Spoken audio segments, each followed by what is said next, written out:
We will now begin our Adrian City Commission work study session for November 21st, 2022. Roll call, please. Mayor Heath, Present.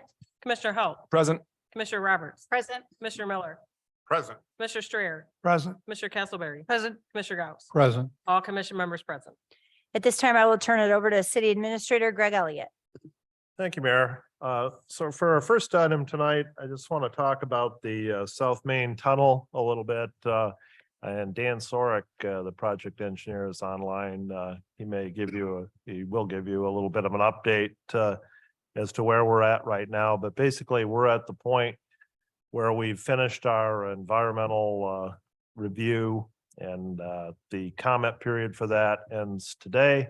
And we can now request funds from HUD, which is the other tranche of those funds. We got a piece from MDOT, and we have another piece coming from HUD, or it might not be MDOT, but from the state, and another piece coming from HUD that completes the project budget, and we're ready then to begin spending money on things.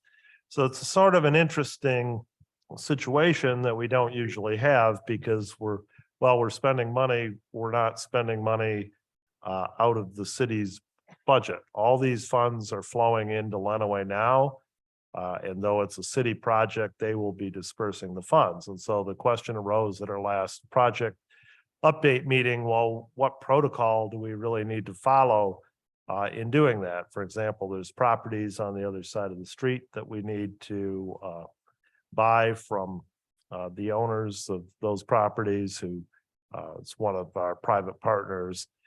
But normally, if we were going to acquire property, we'd put a resolution on the agenda, and the commission would approve that. In this case, it occurs to me that we've really never had any formal approval of the project as such, although of course you're aware of it, and we've talked about it from time to time and taken some actions related to it.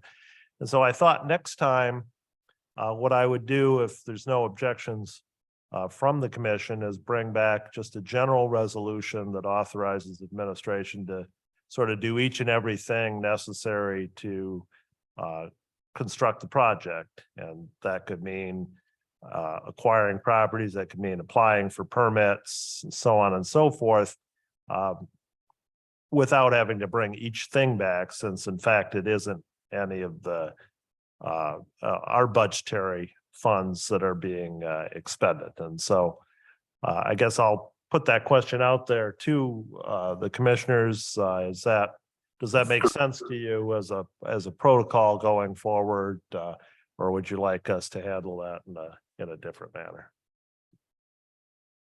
Seems to me a real time saver for you and for everyone involved if we can do that. I just don't, that's my feeling.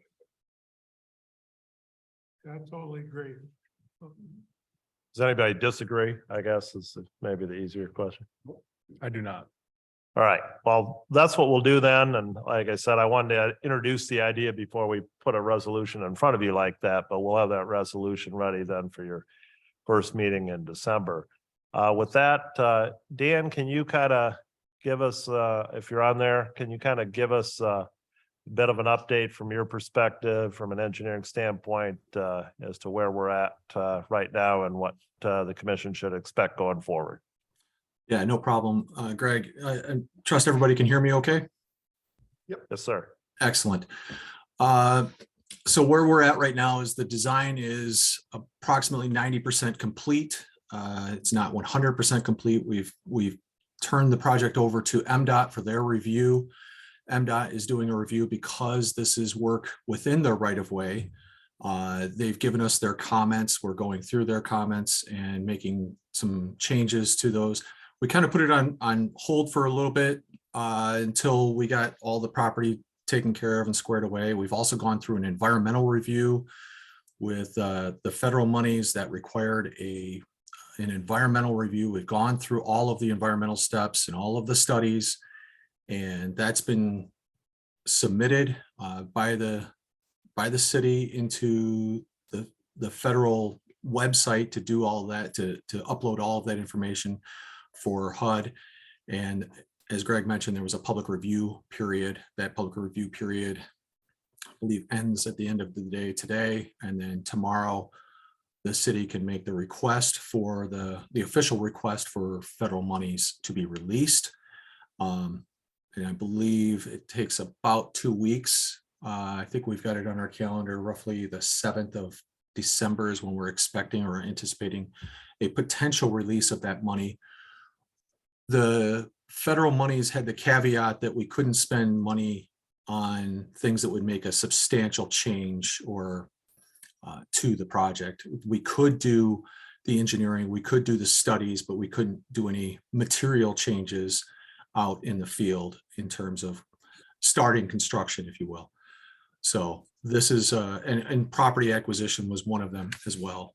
And once the release of monies, even though we had state monies already allocated to this project, anything related to this project, we went through a lot of discussions with the federal agencies about this as well.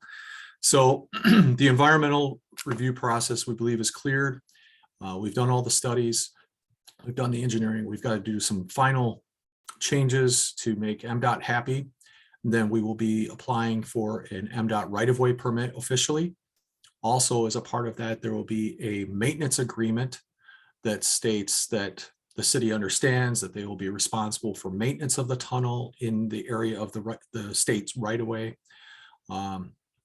So obviously plowing of the street of M52 South Main is still, that's not part of that. It's just maintenance of the tunnel and the walls and the stairs and everything that goes along with it, the electrical for the lighting, the irrigation. There's actually no irrigation to go along with this, but any of the plantings, the landscaping to go along with this, all of that will be the responsibility of the city here going forward. We've discussed a fund to be set up, an endowment to be set up so that we could draw upon a balance for all the maintenance costs. So there's little to no future costs for the city in that regards as well. So the city can pull from that. And it could be even major replacement in the future. There's a security camera system that's going to have a lifespan. Obviously, there's lighting that's going to have a lifespan. So this fund balance will be set up. That's all part of this perpetual maintenance agreement that's going to be signed with MDOT. MDOT's going to review that. Then MDOT will issue a right-of-way permit. At the same time, while they're finishing that, while they're doing that right-of-way permit, we can actually advertise and get solicit bids. We're looking at spring of this year to advertise the project for contractors to submit bids. And we've been in a discussion with some contractors as to the appropriate time for getting bids. We were hoping to do construction in 2023. That was our last, I think the last time I spoke with the commission, we were looking at a timeline of 2023 construction. The environmental review process took a little bit longer than we were hoping, but now that we're clearing through that, it's not really realistic to get a contractor on board for 2023 at this point in time because of the bidding climate and how busy contractors are. If this were maybe 4 or 5 years ago, we could bid a project in January or February and expect a contractor to do construction that same year. But contractors are very busy right now. There's so much infrastructure money out there and there's so many projects out there. It's more realistic to be a 2024 construction timeline. There's no rush. We've got there's the deadline for the state money would be, I believe it's September of 2024, which we believe would be spent by then with property acquisition. That covers the engineering costs, that covers a lot of the preliminary front end construction costs. And we will likely get through all of that. There's not likely a problem with that deadline. And then the federal monies would kick in and pay off the balance of the project after that. So again, as Greg mentioned, the project is fully funded by these state and federal allocations. So there's no cost to the city of Adrian in terms of the upfront costs. And the money is going through, I believe, Lenawee Economic Development Corporation is the fiduciary at this point in time, but ultimate responsibility will be transferred over to the city of Adrian to maintain, again, to pull from that endowment fund in the future. So that's where we're standing right now. Like I said, the final review from MDOT should be coming in the next month or so. Thanks, Dan. Are there any questions for Dan from anybody on the commission? Thank you, Dan. Dusty Steele's also online. I don't know, Dusty, do you, who's of course the chair of the Trail Authority, who has jurisdiction over the trail on either side of the tunnel. It remains to be seen what will ultimately become of the tunnel in that regard. But Dusty, anything you want to add to Dan's presentation there? How can I beat that? He's so thorough and covers everything. No, I think that we've come to a good agreement as far as maybe an endowment to make sure that the maintenance cost is covered going forward and long-term 50, 75 years down the road, what that looks like as well for this city. So I appreciate all the work that Dan has done in the group and the team that came together. And I'm looking forward to watching us move forward. Thanks, Dusty. Anything else on the tunnel? That kind of covers what I wanted to cover tonight, unless anybody has any other questions or comments. All right, hearing none. Thanks, Dan. Thank you. Our next item is on the agenda per the request of Commissioner Roberts. It's an idea regarding a Citizens Academy, and I will turn the discussion over to her and let her explain her idea to all of you. Thank you. Michelle, can you pull up that email with the links that I sent to you, please?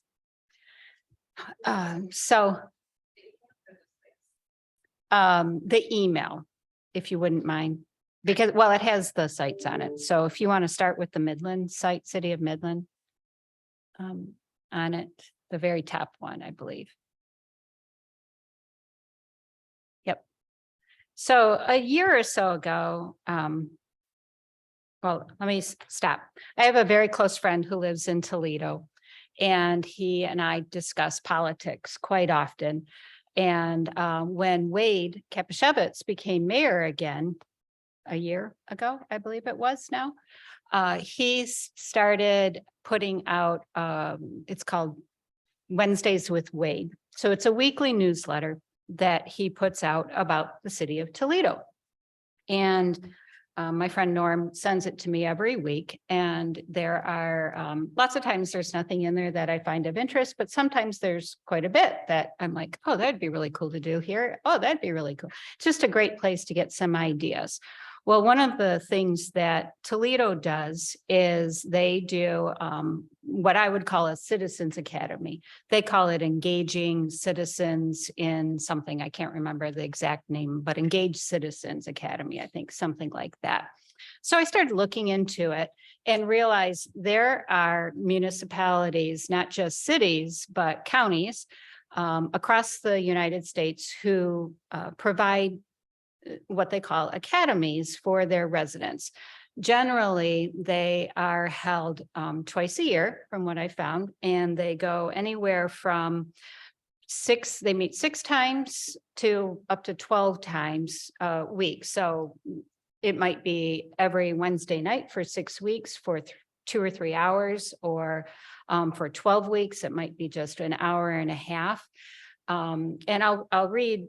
The purpose of the Citizens Academy is Citizens Academies are an excellent way to educate residents, build positive relationships, and increase communication between city government officials and citizens, as well as inspire future municipal leaders.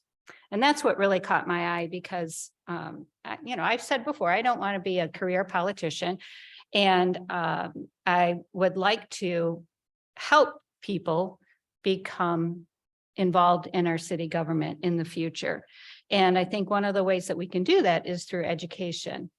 And so my thought is to start a Citizens Academy that we could run once, twice a year. And so I pulled up, this is the city of Midlands. They've been doing it, from what I can tell, like for 30 years. And I can't read that because it's a little too far away from me. But it's, they have applications starting soon. And they go through, it's a very simple application. Most of the cities, you have to be a city resident to start with or own a business within the city. Midland has wards, so they pick people from different places. You actually have to write in why you would want to be on this. And sometimes from what my research is that they, if there are more than the amount, maybe it's 20, 25, 30, whatever the city has decided is their maximum amount that they can take. They, it's not always a first come, first serve. Sometimes it's a pick and choose based on who's currently involved or who wants to be involved in city government. And so there's some really good information out there that we can draw on if this is something we want to do. Michelle, can you go to I believe it's Gwinnett. Let me see, hold on. The one that I really like, their website, because a lot of this information is out there and we don't have to, the Gwinnett County one. It's not like we're creating all the content and information on our own, but I really liked this one. Gwinnett 101 Citizens Academy has a good layout. It gives, what are the goals of the program? It gives schedule, who can be in it, how to apply, all the photos. It's always free to the residents or to the academy members. There's generally an orientation session. There's generally a requirement for, because it's free and because our staff are putting in time outside of their usual hours, we ask that they commit to the 6 weeks, the 10 weeks, the 12 weeks and not miss.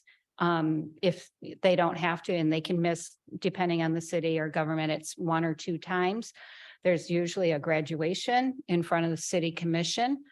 So if you want to click on that program schedule link, so you can see the different areas that they focus on. So there's generally a welcome and a history.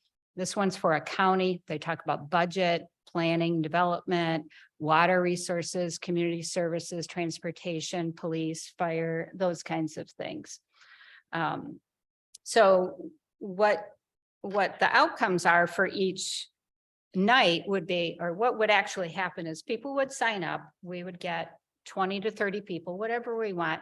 My thought would be that they would meet every Wednesday night here in the chambers or at the place that they are going to learn about that night, maybe from 6:30 to 8:30. And let's say the police department is unscheduled for that night. So they would meet in the police department area if that was deemed safe. And Vince or other officers would go through what does the police department do? What's in their purview? What's not in their purview? What's their budget? How much do things cost? What are processes? What are rules that happen that the residents might want to know about? What kind of facility and equipment how long do police cars last? How do guns get cited?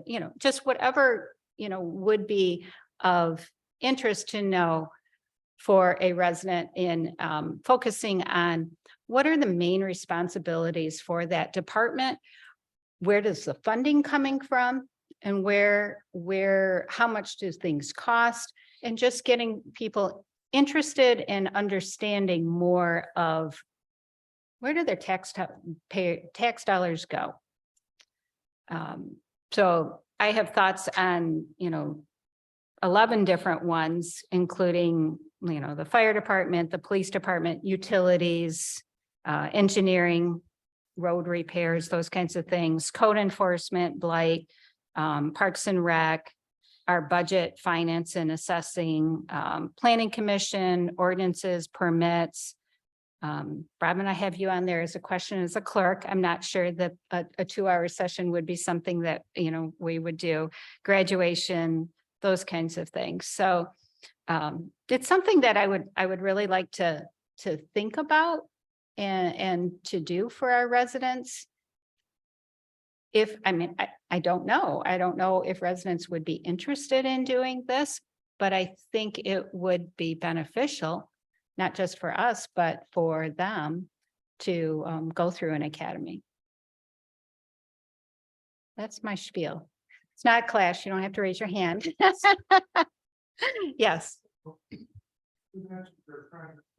yes, Has Toledo actually started the program? yes. How long have they had it going? Well, I think Wade did it when he was mayor before, and now it's come back. So probably they've only done it once or twice since he's been back, I believe. But I'd have to check. for Well, sure. so what kind of response did they get?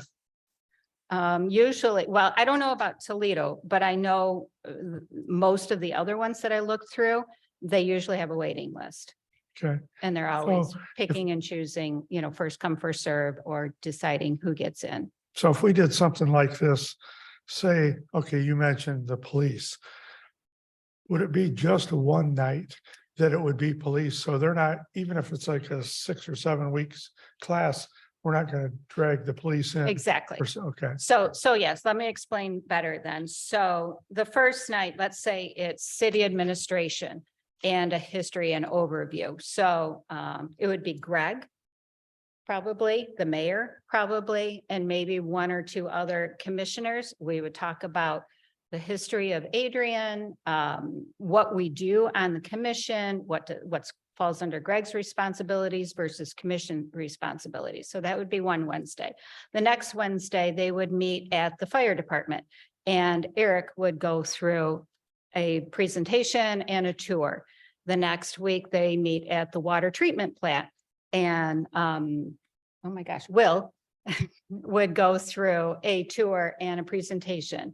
The next week they would meet at Parks and Rec or the bus garage or something like that. So it would be one night where our city staff, and it could just be one person. I think one of us, and I'm since it's my idea, I would totally put myself out there as being the main person to be involved every night.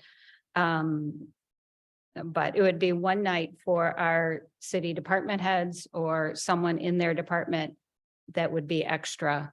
So no, it would not be them every single Wednesday for 10 weeks or couple hours a night. Yeah, and an hour and a half, 2 hours is very common from what I'm reading, twice a year. And that would be it. They're usually on Wednesdays or Thursdays for an hour and a half up to 3 hours.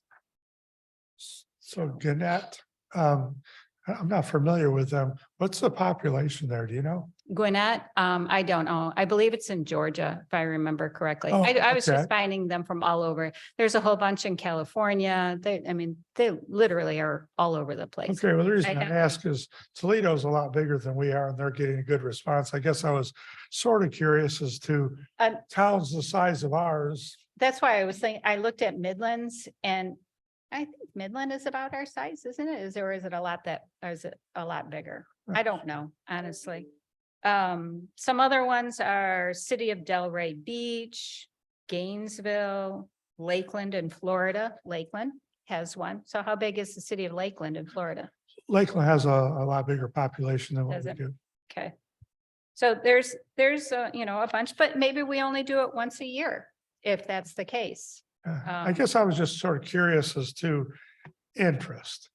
And I don't know. Yeah, And I think it's one of those things that we might have to go through, once and have people talk about it and have it be a thing before we build that interest. But maybe not. Maybe people wouldn't be interested. I don't know. I guess, and I'm not saying that it's a bad idea. It seems like whenever anybody gets a hold of me and wants to know about a department or what the commission is doing, it's because something we've done or a department has done has all of a sudden affected them, Yes. but their general interest is really low. Well, maybe we could build this. And there's also information here on doing a condensed version for high school students. So if we don't do one for, 18 and older, maybe we engage local high school students in something like this, an event like this. Which, Commissioner- I mean, we could do both, really, if we wanted to. Yeah. I'm sure I appreciate that you brought this forward. I've read several articles in the Michigan Municipal League magazine over the last couple of years of cities in Michigan that have been doing it. They might be a good resource to Mhm. contact in terms of participation. But yeah, the pitch that we've read is the fact, that everything you've just said, it's educational, but it also educates people who might be willing to serve on a commission, whether it's planning, city, whatever. I think it's a great idea. And from what I've read about these different academies, it's really working well. Right. Well, and as I said, like I have City of Sanford, Florida. So they have they have the whole curriculum laid out as a sample already. So I didn't know how we would feel about it, but then I don't want to put all the burden on our department heads to come up with content for 2 hours. Although I think some of our department heads could talk for, all day about their departments, but there might be others who don't feel comfortable with doing that.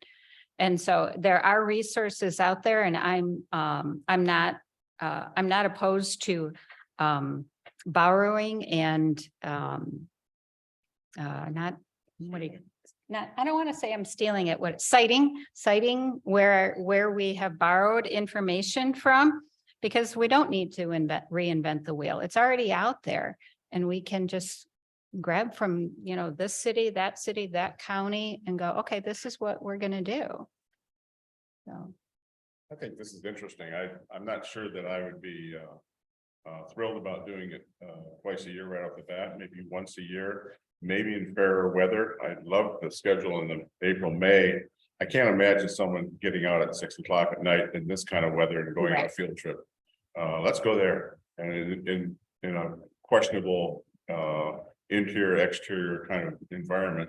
But I think it'd be kind of an interesting thing for us to look at possibly doing it a one time, once maybe the March, April, May kind of slot, or the August, September kind of slot, or September, October kind of a thing.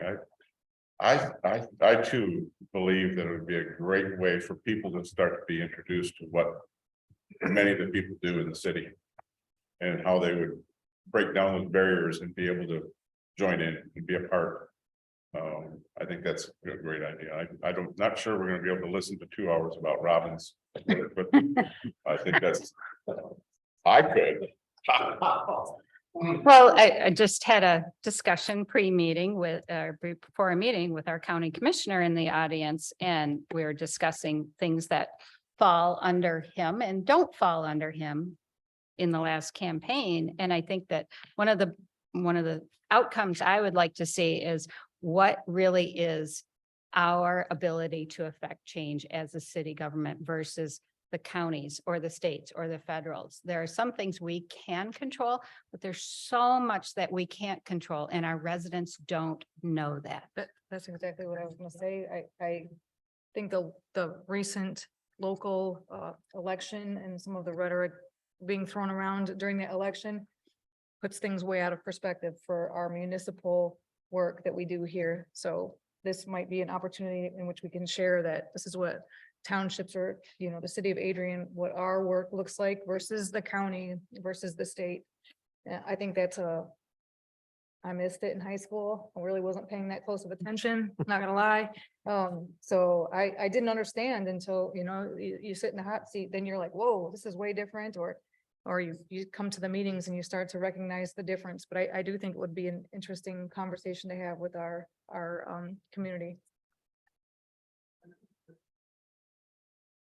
Prior to being commissioner, I think I would be a person who would definitely sign up for this. And I guess I was just sort of questioning you because just to know how it would be received. I mean, as far as who really has an interest and who has a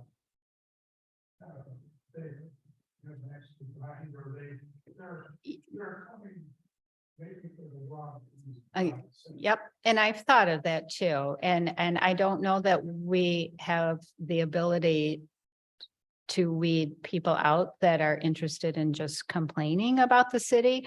I think that, I don't know, I don't think that that's gonna be an option as far as can tell. But I think it's going to be up to us as commissioners to reach out to people and say, hey, we have this opportunity.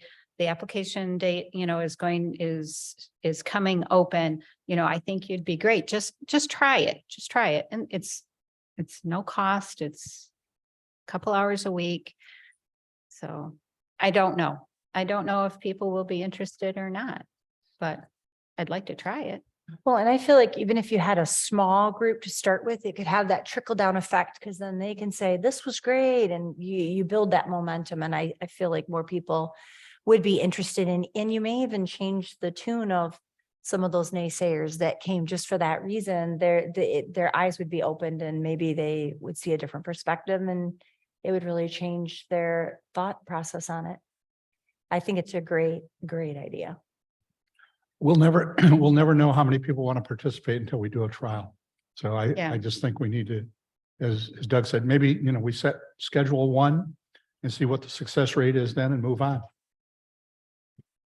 Yeah, I think that, when when you run for these offices for one or two reasons. The first reason is you're angry that you think you can do a better job than the people that are there, or that you want to serve your city. I think that I was the angry guy when I ran. It's like they cut the rec department, they're spending money, they're wasting it. I'm up there on the podium yelling at, the former city administrator, 3 city administrators before you, Greg, and it's like, you don't know what's truly going on or how much money they have. I didn't know that they were losing $300,000 a year. I had no idea. So, but I think educating the public is you can get nothing but positive out of that. Nothing. And I will say that I think that educating future leaders and future city commissioners or mayors, I think it's important too, because a lot of times people run for these offices and literally don't come to meetings before they get elected. Then they get elected and it's like they're here, and then their learning curve is when they're here instead of when they're running for office. And so I think this kind of, if somebody has interest in politics or government, in the city they live in, I think that if they do sign up for this and learn how the departments, because before we would always go take a tour when the candidates would run. We would take a tour. We go to water department, we go to parks, we go to DPW, and then to kind of learn. But our petitions already turned in, so I think getting out in front of that, and if somebody has true aspirations to run and serve their city, I think that they'll be able to hit the ground a lot more running than to have that learning curve. So I think it's a good idea.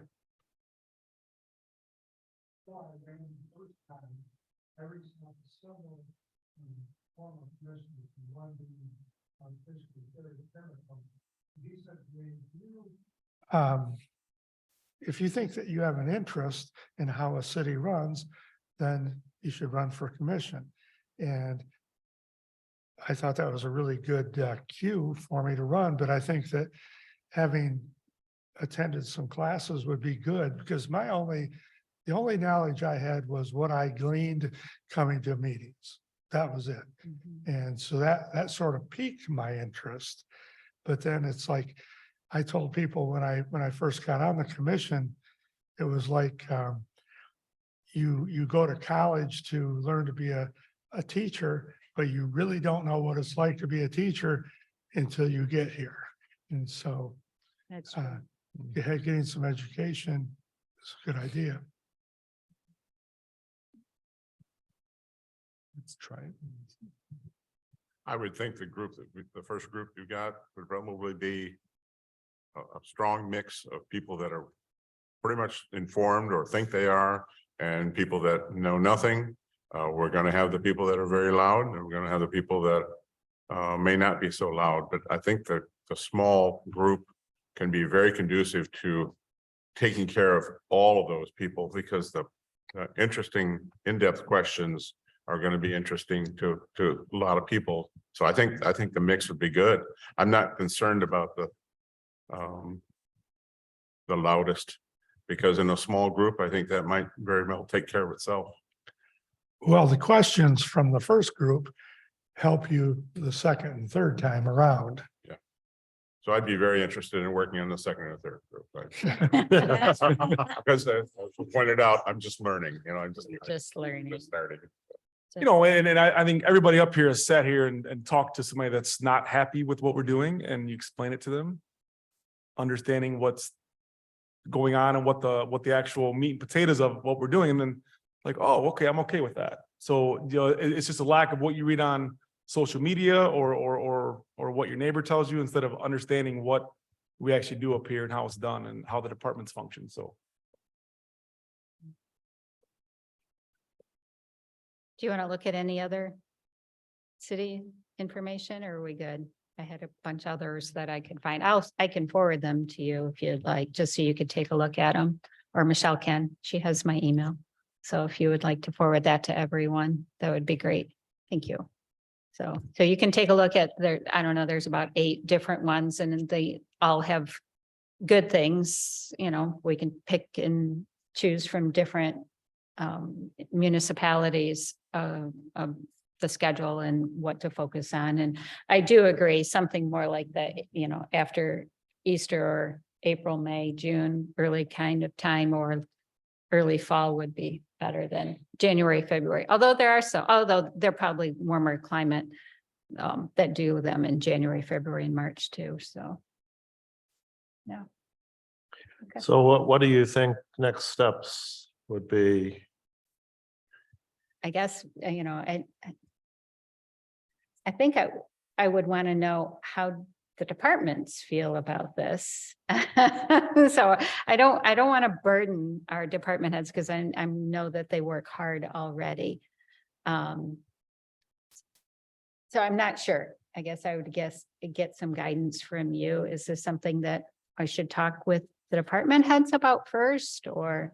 I think that would depend in large part on, how much, if it's showing up one night a term, if you will, on a Wednesday night for 2 or 3 hours, that's not going to be a problem at all. Yeah, no, that would be it. I mean, How much work needs to go into developing the curriculum, I guess, would be Mhm. the thing that they'll end up asking me. Sure. I don't have a complete sense of that. I guess, like you say, it depends on what we can borrow from elsewhere Mhm. in that regard. Every municipality is somewhat unique, though, even within Michigan. They don't all aren't all organized the same way. And so, there will be some amount of work going into, putting that curriculum together the first time. I taught a college class one time right after I got out of law school. I'd been in school so long, I thought, I want to be on the other side. And it was the worst idea I ever had in my life, because, I had to be prepared. It was a 3-hour class, and I had to be prepared for 3 hours, right? Rather than, 15 minutes when the professor called on me. And I only did it one term, but I've often thought if I had just done it 2 terms or 3 terms, it would have been a lot easier, right? It was a new class, hadn't been taught before. And it was that initial development that was really the problem. Once it was developed, it was like, it presumably would have been much easier. And so the development of this, I think, will be the difficult part, but once we get it up and running, it'll Sure. be a piece of cake. I imagine, the MML will have some guidance out there. And the other municipalities that have been doing it for a while, I imagine they would share with me what what their curricula looks like. And so we're not starting from scratch. I mean, I have this one right in front of me, and they're really just, they're bullet points about, okay, this person's going to talk about what they do. This person's going to talk, this person, or a lot of, especially with the water and sewer, the police, the fire, a lot of that is the touring of it. So there's not a lot of presentation part of those areas, from what I gather. But how many of our residents have ever been in our fire department? I mean, something else we could do. Yes, you have. And I've been there a couple of times too, but, I mean, we could put Better. out a survey to develop, to determine people's level of interest, but. It may not be really relevant, right? As long as we can get a first term of people put together, then that's worth doing, right? It seems like, and then those people will tell their friends and so on, and. Yeah. Become a thing, but if the commission thought it was something they wanted to hear first, we could certainly develop a survey that Michelle could put out. If I can interject, you're absolutely correct. Once we get a little more meat to the bones of knowing what we're thinking about, what we want to do, that could be proposed to the different heads of the different departments, and they'll have a better sense by looking at the structure. Instead of showing them 10 different ideas, this is what our idea is. Mhm. This is what we would like to do. We would like you to be involved. I think that's exactly right. That's the way to go. Yeah, and I'm perfectly willing to put, a sample curriculum together. That should not take long for me at all, I don't believe. I mean, I'll reach out to some, Toledo and Midland and some other ones that seem to, be doing it quite well. So I say, okay, this is what you need, you will talk about for 2 hours. Can they do this? So. Yeah, Thank you. That's great. you guys, I mean, I don't know, you're all on board, want to do this? Yes. Okay, Creating that curriculum and then bring it into the HRC review. And for that, we will, the diversity and inclusion on that. would Okay. be a Great project for us to, learn with the HRC. certainly. You may want to include also some of the other commissions like the planning commission and educate people on what they do as well. Yep, they're on my list for one of them. It was planning commission, zoning ordinances was one whole night. And including, And exposing people to the city charter too would be helpful. ooh, That's part of the administration. yeah. Okay. I don't know about that. It may take a couple more hours then. Yeah. But permits, those kinds of things, how and where do you get a permit? Why do we do permits? Why is there zoning? What does the ZBA do? That could be all one night. So, Yeah, it's the community development. right. Yeah, Yeah, I get 2 nights here. I already knew where this was going. Right? all right. Well, I will put together a proposed curriculum with some dates and I'll get it to you. We'll go from there and see if there's interest. Cool. Okay. Thank you. Thanks. Yeah, probably starting like right after Easter, I'm imagining, or April. I mean, I know spring break is early, sometime after spring break, which is the last week of March. But I'm not exactly sure when Easter is this year. So. No. I think that's enough time. I mean, that's 4 months to put together stuff, get information out, figure out how people are going to apply. For me, I mean, all of these municipalities that I've looked at have online applications. I don't know if that's something we can do on our website. So, or we might have to have them just, here's a PDF, you have to mail it in, there's some technical things that I don't know. So we can do an online application. Okay. All right. Okay. So that's all I had for the scheduled agenda. It's we got a little bit of time if any of the commissioners have other items we can discuss. I got something. Talk to some of you guys up here about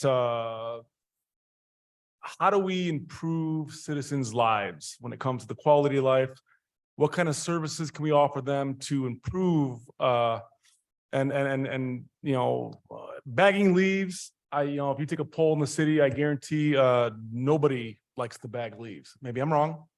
There's folks who like to, mow grass, which is fine, but nobody likes to bag leaves and put them on the curb. Nobody wants to spend a Saturday afternoon doing it.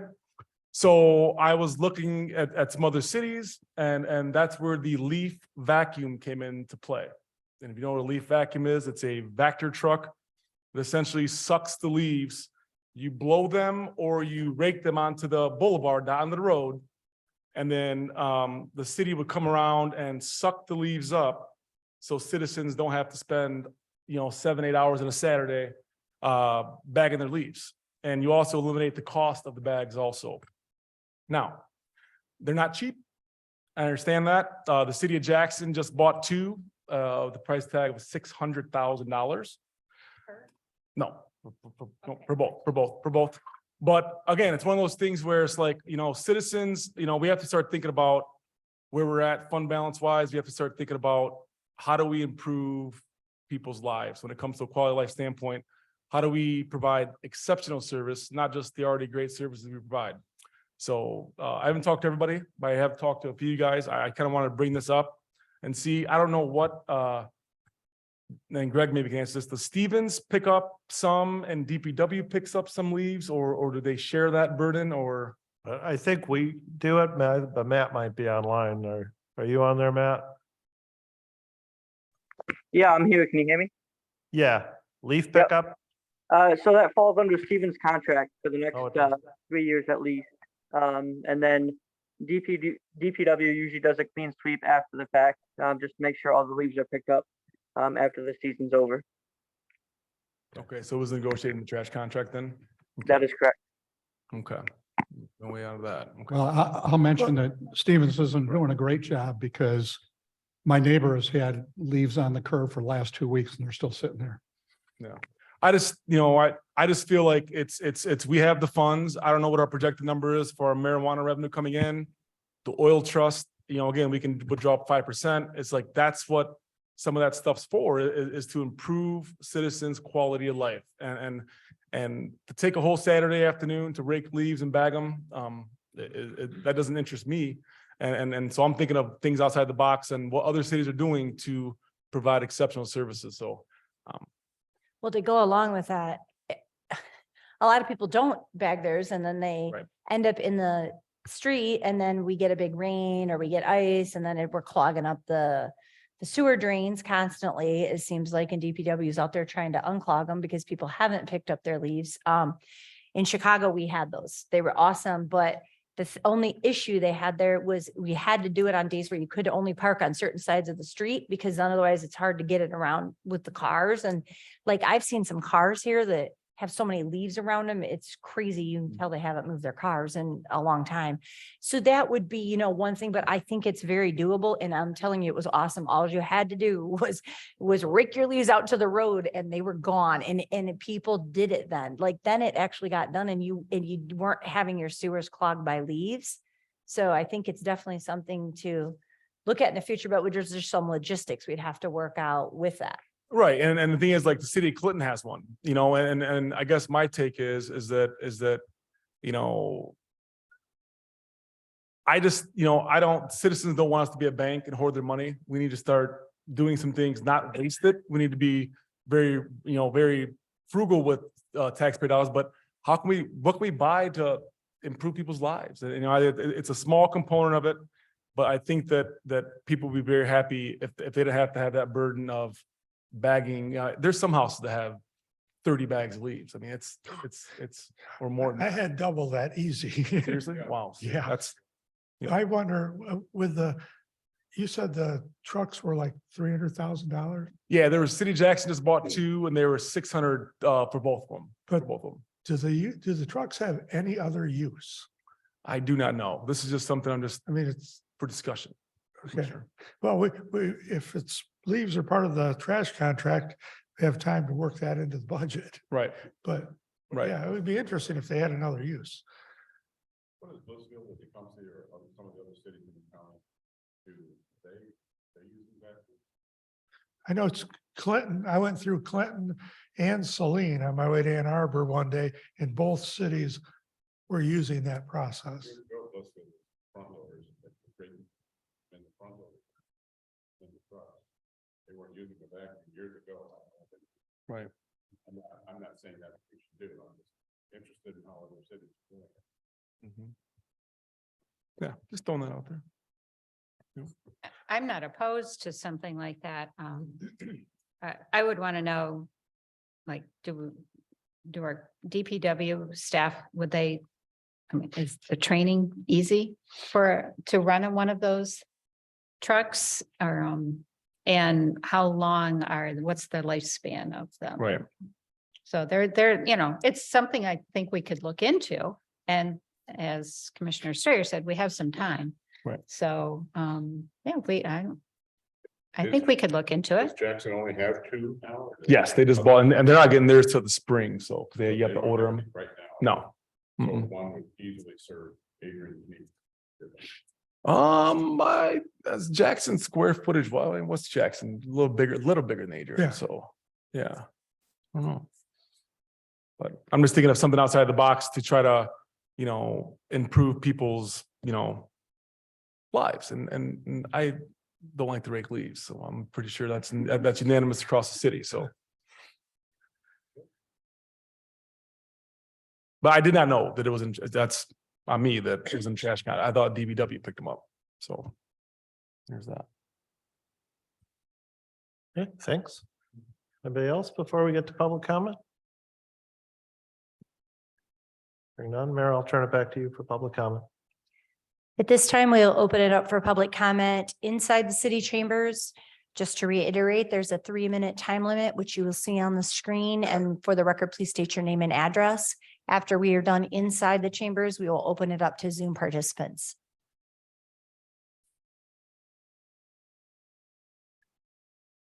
Terry Collins, 11 Scott Court, Adrian. Just quick comment and a quick request.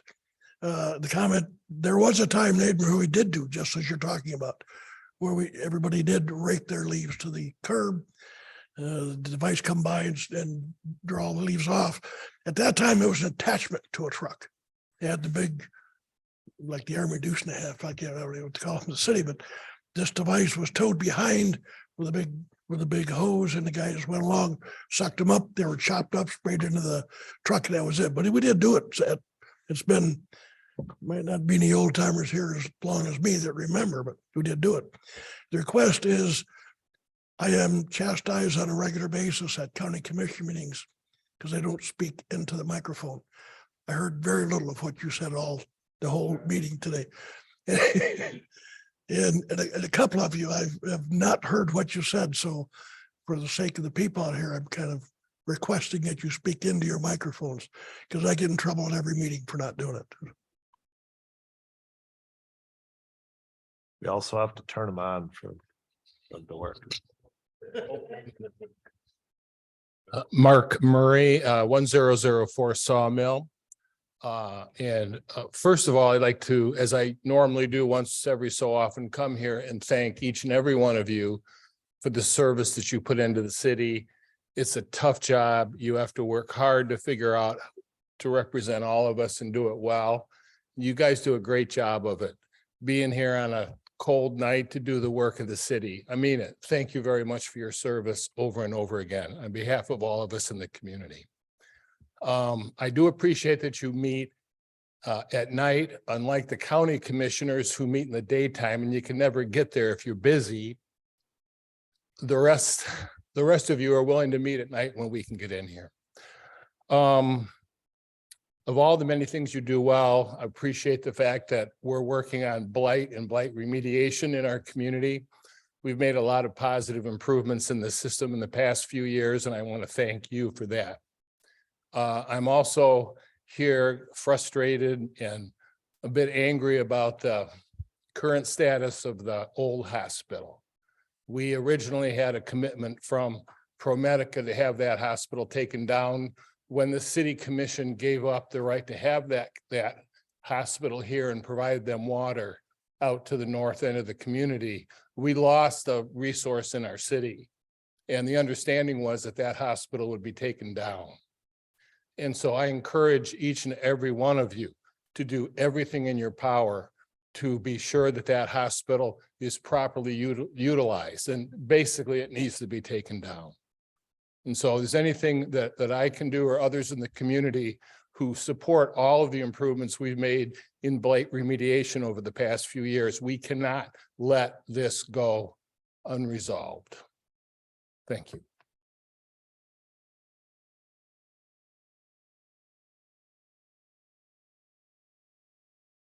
Hello, Joaquin Ramos, 422 South Winter, long time no see. So I just want to say real quick, I do support the idea of the Citizen Academy. I think it'll be quite useful to the community to have that resource of information. And yeah, probably the first year is going to be pretty small, but that's how those things start. So I do encourage you to indeed push to do that.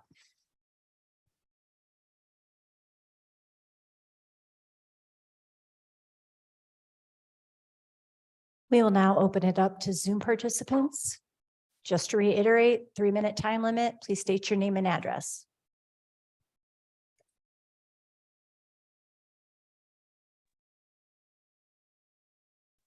Hi, Glenn Preston, 3290 Packard Road. Go ahead.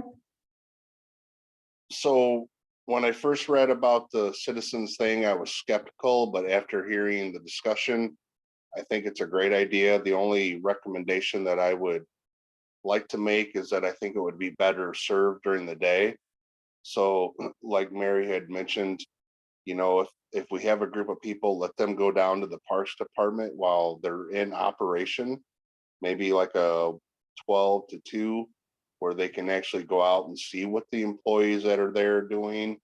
Other than that, I think it's a great idea. I just think that we need to maybe move the hours to where the people that can show them what they do on a daily basis and answer their questions. Other than that, I think it's a great idea.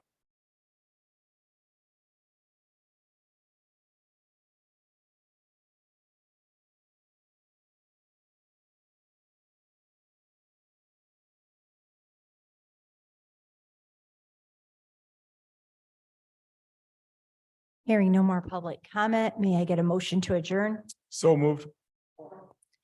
All in favor, say aye. Aye. Meeting is adjourned. We will begin the regular city commission meeting at 7:10.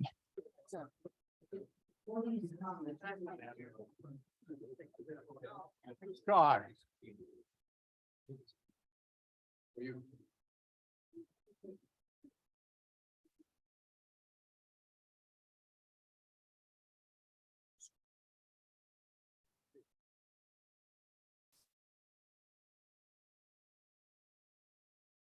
I call to order the Adrian City Commission meeting for November 21st, 2022.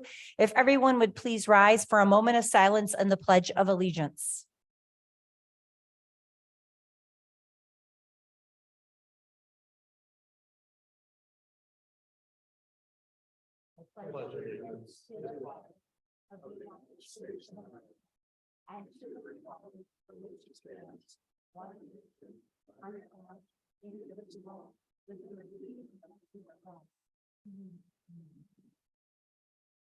Roll call, please. Mayor Heath, Present. Commissioner Hou, Present. Commissioner Roberts, Present. Commissioner Miller, Present. Commissioner Strayer, Present. Commissioner Castleberry. Present. Commissioner Gauss, Present. all commission members present. We are going to have a few proclamations before we move into our regular agenda. So I'm going to go get the microphone and I'm going to get one of the proclamations. And if Plain Wave would like to come to the front, that would be great.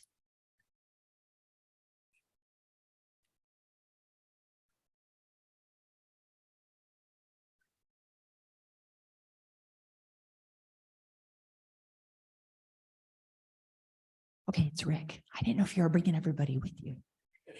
So for those that don't know, I'm going to read this very lengthy proclamation, but for those that don't know, just very recently, since our last meeting, they have received, Plain Wave has received the Coolest Thing Made in Michigan award. And so they were up at an event at in Lansing. And so that is what this proclamation is about, because we are very excited about this award being here in our community.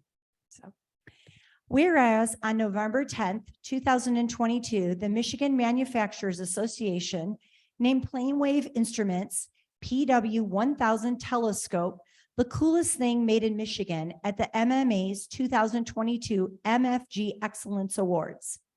And whereas the goal of the MMA is to highlight the importance of Michigan-made products to millions of people who experience the benefits of using these products and the economic impact to all those who call Michigan home.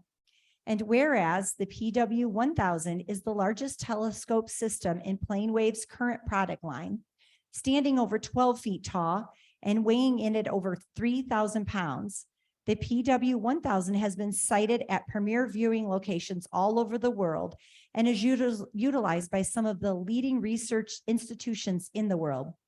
The PW 1000 is an example of Planewave's pursuit of making the perfect telescope. And whereas Planewave moved to Michigan in 2018, relocating from Southern California, they selected Adrian as the site for their world headquarters, including manufacturing, design, and all administrative offices.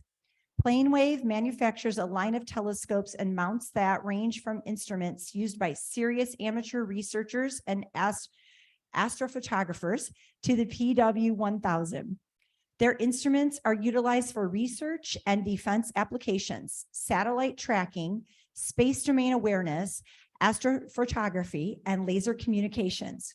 And whereas MMA initiated the Coolest Thing Made in Michigan contest in 2018 to recognize the most innovative, game-changing, groundbreaking, cutting-edge products from the industry that employs over 630,000 and produces $102 billion in goods each year. And whereas past winners have come from companies of all sizes, with an array of different products, 40 companies entered the competition seeking the 2022 Coolest Thing Award. An online People's Choice process narrowed the contestants to the top 3. Now, therefore, I, Angela Sword-Heath, Mayor of the City of Adrian, do hereby congratulate Planewave Instruments on their great accomplishment and thank them for choosing Adrian, Michigan as their world headquarters. Their contributions to our community are immeasurable. Thank you.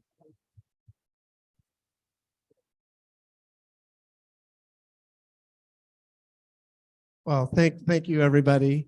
You know, we moved here to Adrian and I remember having just the greatest meetings with the commission and all the support from the community when we moved here.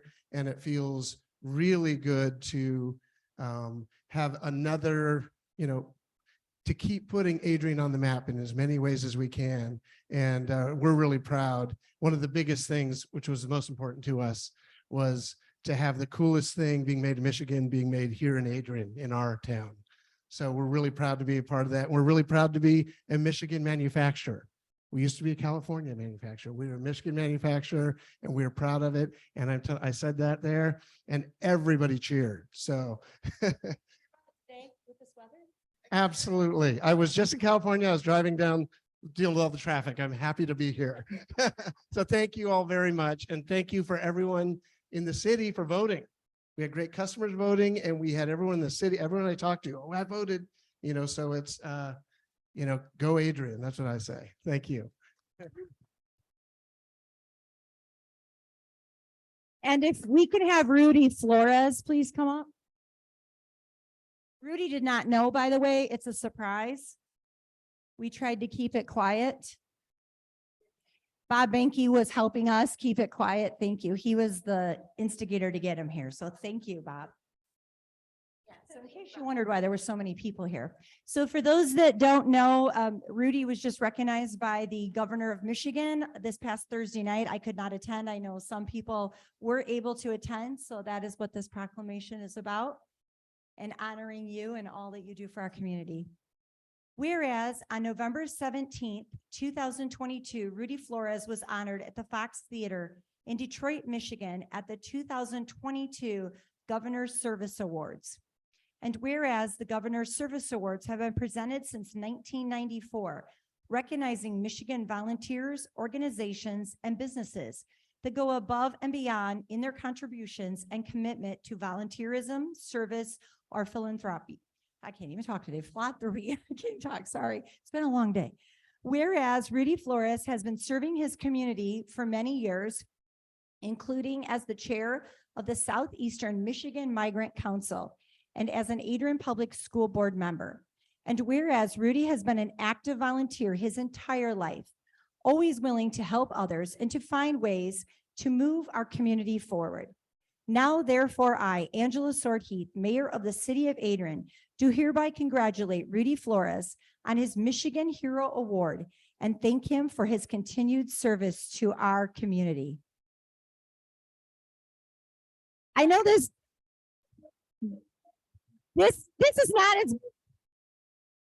is not as big of a deal as it was obviously being honored by the governor, but I just, we wanted to make sure our community all came out and really supported you and let you know. And I know that you did have quite a few people surprise you in Detroit, and he was not expecting that. And I'm sorry I couldn't be there, but I personally worked with Rudy in so many different committees or in different capacities, and the servant heart for our community. If all of our citizens had the servant heart of Rudy, it would be just the most amazing place on earth to live.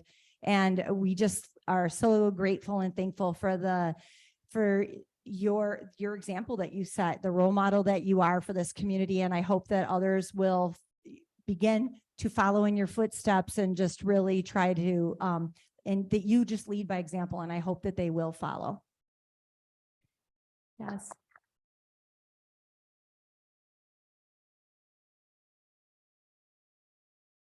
Y'all got me. Thank you.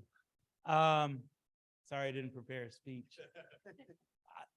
Thank you, Mayor Heath. Thank you, commissioners, and thank you for, we're all kindred spirits, man. You know, and anything that I do in my community, I can't do it without the support of my community. So, you know, I really appreciate it. You know, I really appreciate, you know, the acknowledgement and, Fox Theaters. I've never been there before.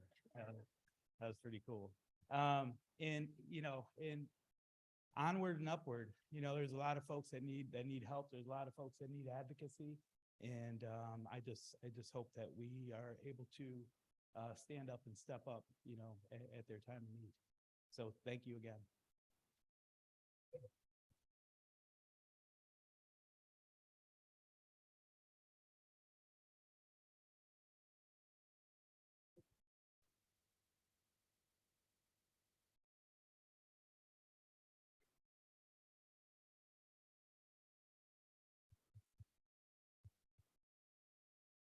Moving on, we are now going on to our consent agenda. May I get a motion to adopt the consent agenda? Movie adopt the consent agenda. Support. I have a motion from, I have a motion from Commissioner Halt with a second from Commissioner Roberts and Commissioner Castleberry. Roll call, please. Commissioner Halt, Yes. Commissioner Roberts. Yes. Commissioner Miller, Yes. Commissioner Strayer, Yes. Commissioner Castleberry, Yes. Commissioner Gauss, Yes. Mayor Heath. Yes. Consent agenda approved by an all yes vote. Moving on to our regular agenda under ordinances, we have ordinance number 22-012. It is a second reading and consideration of an ordinance to amend the City of Adrian Code, Chapter 2, Administration, Article 12, Boards and Commissions, Division 3, Planning Commission, Section 2-452, Membership. May I get a motion to adopt the ordinance? So move. Support. Are there any public comments in relation to this ordinance?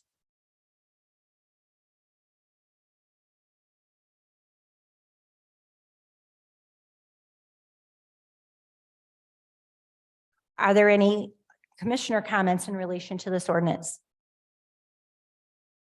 I have a motion from Commissioner Gauss with a second from Commissioner Roberts. Roll call, please. Commissioner Roberts, Yes. Commissioner Miller, Yes. Commissioner Strayer, Yes. Commissioner Castleberry. Yes. Commissioner Gauss. Yes. Mayor Heath, Yes. Commissioner Halt, Yes. Ordinance adopted by unanimous vote. Commissioners, there are miscellaneous packets in your miscellaneous reports in your packet. Are there any questions or comments on those? Okay, moving on, we're going to public comment. We will start first inside the city chambers and then we will open it up to Zoom participants. Just to reiterate, there is a 3-minute time limit, and for the record, please state your name and address. We will begin in chambers.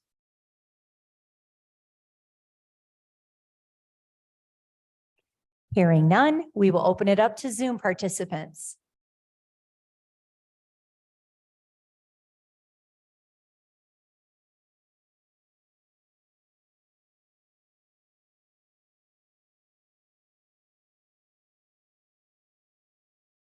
Hearing none, we will now move on to commissioner comments. Are there any commissioner comments? Commissioner Castleberry? So, Veterans Day is in the month of November, and I just wanted to share a little bit about that and some things that have happened this month. The willingness with which our young people are likely to serve in any war, no matter how justified, shall be directly proportional to how they perceive the veterans of earlier wars were treated and appreciated by their nation. That's a quote from George Washington. So November 11th is Veterans Day, and I'm a little bit late using this platform to send well wishes to all those who have given of themselves in duty to our country. Lenawee County as a whole raised over $48,000 for the Veteran Dire Needs Fund on Veterans Day this month. Our community has celebrated our veterans with parades and memorials. In our last meeting, we talked about Parks and Rec, and I look forward to the work and plans for Monument Park coming to fruition in the very near future. We have a community rich in resources. Not only do we have our local VA office, but there is a local group that was recently started in the spring called the Lenawee County Veterans Coalition to help bring attention to veteran suicide and share conversation about veteran culture with civilians. We have many clubs and organizations throughout the county and many that want to support the veterans of our community. Something that has recently caught my attention as of late is the amount of World War II veterans, Korean War veterans, and Vietnam veterans coming forward with the struggles that they have kept hidden for too many years. Military bearing only carries you so far. It has also been interesting to me as a veteran, someone married to a veteran, and the daughter and granddaughter of veterans, to welcome my son home from the Marine Corps recently this past summer. Watching the adjustment is not quite as uncomfortable, but nonetheless bewildering to watch as he adjusts to civilian life. It takes time. It can take months and sometimes years or a lifetime. Housing Help of Lenawee recently purchased a home for veterans. It's a soft transition to civilian life, and it will be incredibly beneficial to those that are coming home. The military makes sure its forces are highly trained. It does not do the best job at helping that force return to civilian life. Cheers to those that spent time on the seas and foreign lands on base right here in the US, and those that are willing to give everything up and into their life. And one more quote by Jose Naroski is, "In war, there are no unwounded soldiers." So I just wanted to say Happy Veterans Day from the City Commission to our veterans in the city of Adrian.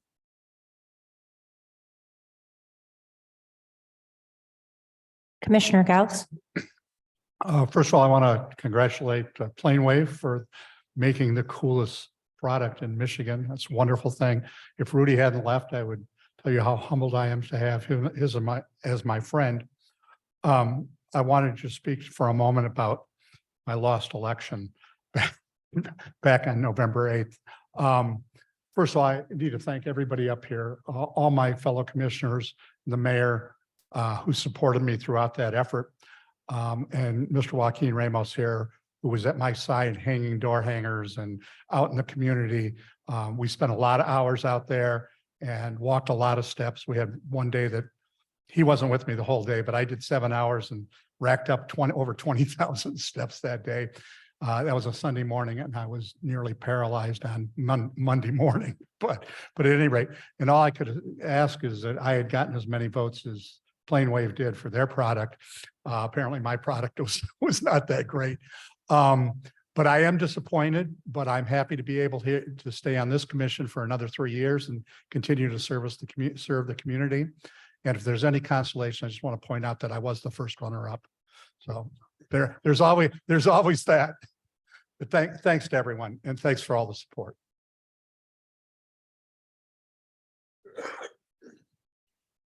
I would just like to remind everyone that on November 28th at 6:30 PM in front of the Lenawee County Courthouse, the county city tree will be lit, and there will be some entertainment right before that tree is lit. So hope that many will come out. And then also that Friday, December 2nd, we will have a parade downtown at 7 PM with the tree lighting at Comstock Park at 7:30 PM. And I just want to reiterate, I did have a conversation with Jim Berryman, and he has assured me it will not be as long and you won't be standing out there freezing. So they're not doing any extras just to try to make it a little quicker, because they know that people were really cold last year and had already been out there the whole time for the parade. So I'm not in charge, but he's assured me of this. We just talked about it. So I just want to encourage everybody to come out. There's so much happening. It's the holiday season, and there's just a lot of great things to get out there and enjoy our city, and just make sure that you are walking with your family through Comstock. The Christmas walk, during the holidays, it's just an amazing thing that we are so lucky that we have here. And just another shout out, Jim Berryman, Bronner sent him a link, and we were listed as one of the holiday places to go, according to Bronner's, was their website was to come to our Comstock Christmas tree walk. It was actually talked about, and the city county Christmas tree was also talked about because of it being really large and all the lights that are on it. So both things in Adrian were pointed out, and I looked at the entire article, and it's amazing. And Adrian's like the first thing in the article too. So it was just very exciting that we were listed there and pointed out. So, we get that to go with Plane Wave. So we make a great, make a great couple there. So, but anyways, just try to get out and enjoy it. And we will see everybody in a couple weeks for our next meeting. So may I get a motion to adjourn? So move. Everybody in favor, say aye. Aye. Meeting is adjourned.